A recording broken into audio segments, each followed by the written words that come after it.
নমস্কাৰ সকলোকে। এটা ৰুমৰ কাম অলমোষ্ট শেষ হৈছে।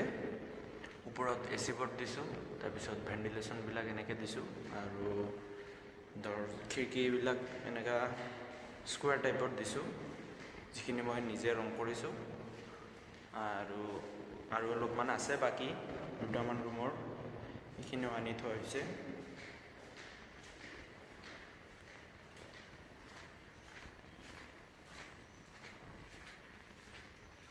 এইখিনি আনি থোৱা হৈছে, এইখিনি এতিয়া ৰং কৰিব লাগিব। প্ৰাইমাৰ 16খন ভেণ্টিলেশ্যন আৰু উইণ্ডো আছে আপোনাৰ 10খন। এইটো প্ৰাইমাৰ, তাৰপিছত এইবিলাক খিৰিকী লগোৱাৰ ষ্ট্ৰেপ। ডিটেইলছ ভিডিঅ' লাগিব যদি আপোনালোকে কমেণ্ট কৰিব, মই ডিটেইলছ ভিডিঅ' এটা বনাম। যদিহে আপোনালোকক ডিটেইলছ ভিডিঅ' লাগে,